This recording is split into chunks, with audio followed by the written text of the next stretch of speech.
Hello. I wanted to show you this strange video that I saw. Or not video, news article. Let's see if I can find it here. This is on MSN website.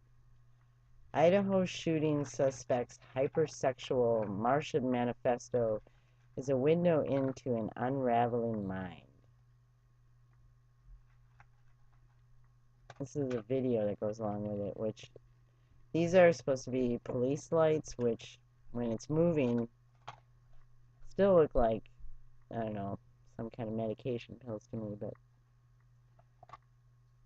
on a Tuesday evening, as tourists snapped photos in front of the White House, a young man with blonde hair and blue eyes approached the black iron fence.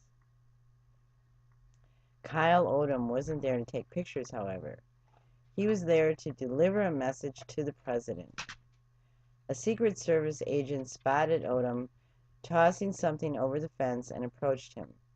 When the agent ran his name through a law enforcement database, a red flag popped up, an arrest warrant issued just 2 days earlier on the other side of the country. The charge, attempted murder. So he must have been asked his name and birth date and all that stuff. Arriving out of nowhere, Odom's arrest at the White House brought a sudden end to a 2-day manhunt for the Marine veteran. It also provided a bizarre coda to an already baffling crime saga, one that stretched from rural Idaho to the nation's capital and potentially threatened the lives of 50 members of Congress. When Secret Service agents unwittingly stopped Odom, the 30-year-old was the only suspect in the shooting of an evangelical pastor, and I'm not going to say this right, but in the Coeur d'Alene, Idaho, on Sunday.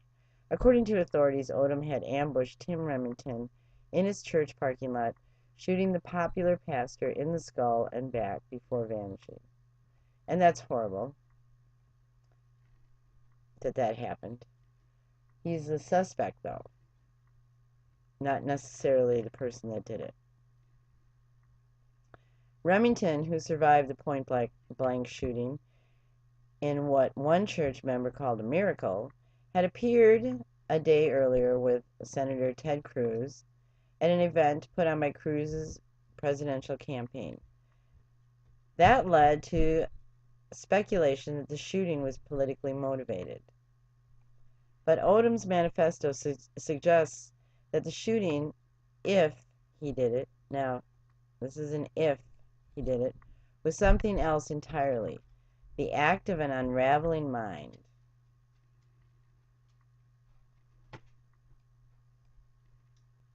Now, I'm just going to say that this comment, the act of an unraveling mind, is an opinion by the person who's writing this. And let's see if their name's up here. Michael Miller. So that's Michael Miller's opinion. But the story is that this person was meditating and saw an alien that looked like that, according to the drawing, of from the police department. And this man, Odom, had a 21-page manifesto, which he sent to his parents as well as several Idaho television stations, is a window into that unraveling. Excuse me. But just because, and I will say this because I truly believe it, just because somebody sees something that looks like this doesn't mean their mind is unraveling. And I'm curious about why they're putting this into an idea that it means the person's crazy.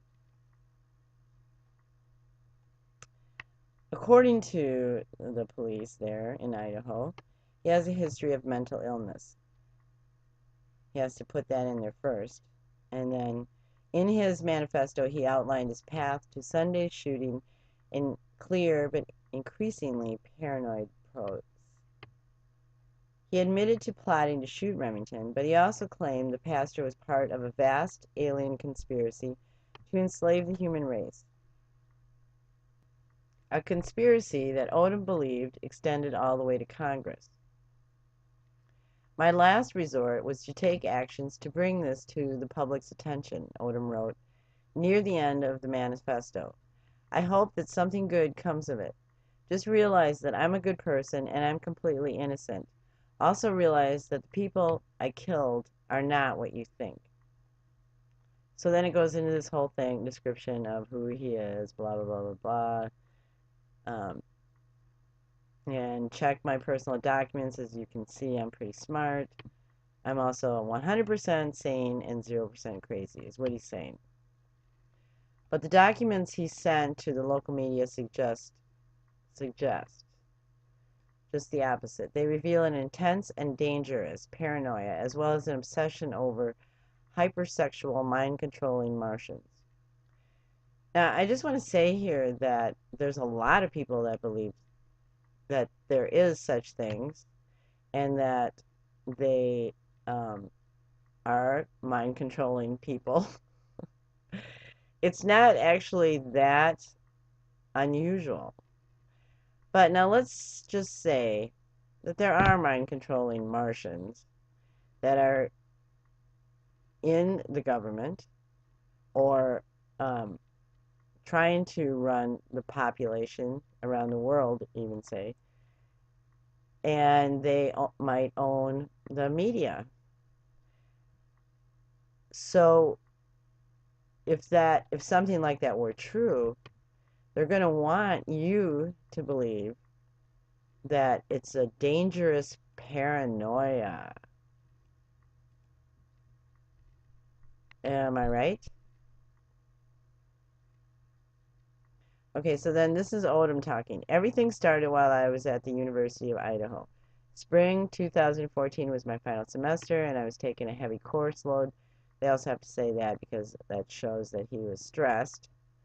I was very stressed. Oh, there we go. Due to the intensity of my schedule.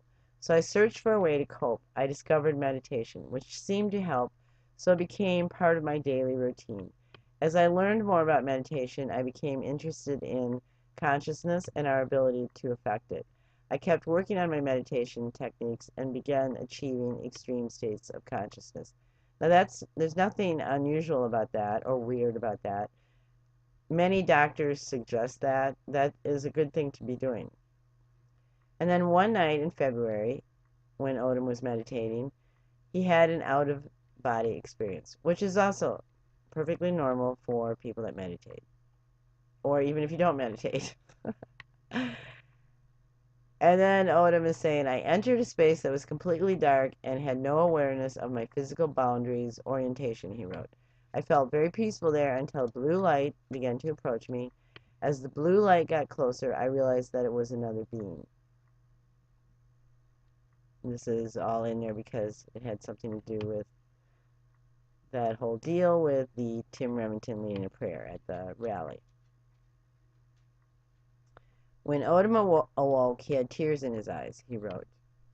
At first, the alleged alien encounter seemed like a blessing. The remainder of the semester became exceedingly easy for me, he wrote. I felt like I had tapped into some kind of power. I was exerting no mental effort, even though the classes had been extremely difficult before. But Odom's first close encounter would actually prove to be the beginning of his nightmare. And so then it goes on talking about after he decided to leave the school, his life became a living hell. He couldn't sleep. After a few days, aliens posing as classmates tried to provoke him to become the next school shooter. So he left Texas and returned to his hometown in Coeur d'Alene. This is where the story gets weird, he wrote. On a flight home after a job interview, he began to suspect that strangers were sending him secret messages. Newspaper headlines had hidden meanings. It was blatantly obvious that they were doing something to me, but I didn't know what. I had applied to several government agencies before this happened, so I thought this might be their way of contacting me. Back in Idaho, a friendly text message was would put a beloved local pastor in Odom's path. I realized that whoever I was dealing with was extraterrestrial, so I became very scared. So he got a text message from John Padula, the Altar Church's outreach pastor, inviting him to attend service. When he first went to the church, however, something felt very wrong, he wrote. I felt as if my life were in danger, and I became so uncomfortable I had to leave. And then he began receiving text messages from Remington, but saw them as something more menacing. Okay, now that is weird that this guy, Remington, is sending him text messages. In my mind, that seems weird. And he was sending him Bible messages. And then he started threatening me, Odom wrote. He sent me messages talking about their power and other things. He did all of this through Bible verses so it would not look suspicious. Okay, I know they're trying to make it look like he's wacky, but I personally can totally see this.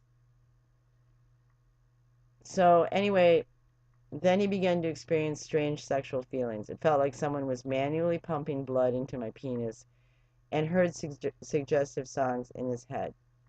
Now, if you do any research on anybody that talks about being mind controlled, this is exactly what they're talking about.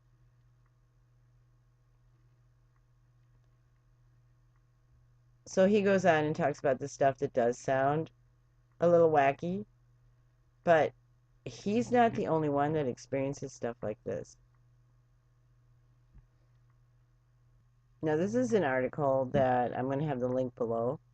New evidence of military involvement in abductions. So you can read this, the link will be below. And a lot of people have had these kind of experiences.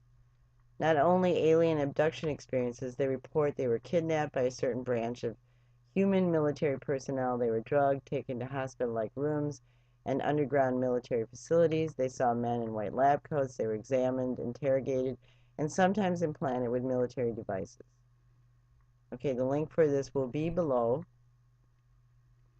This is only one little article. There's hundreds of thousands of stories like this.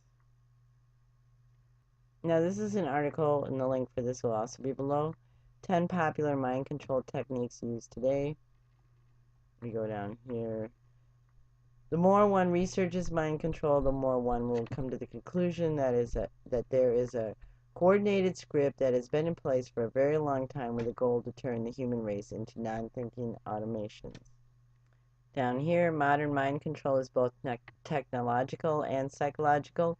Tests show that simply by exposing the methods of mind control, the effects can be reduced or eliminated, at least for mind control advertising and propaganda. More difficult to counter are the physical intrusions which the military-industrial complex continues to develop and improve upon. And then they go into some of the mind control techniques. I love this. Food, water, and air. Additives, toxins, and other food poisons literally alter brain chemistry to create docility and apathy. Drugs, military testing, electromagnetic spectrum, television, computer, and flicker rate, nanobots. So some of this stuff is real. Here's a video about a lady who found all this stuff on NASA websites, and this link will be below. Document reveals plan to kill off mankind. So she's got all this information that you can hear about if you're interested in that. So this is one of my favorite channels by a person named Dante and Friends. And if you click right here, you come to Alien Races book. It's very cool. The link for this will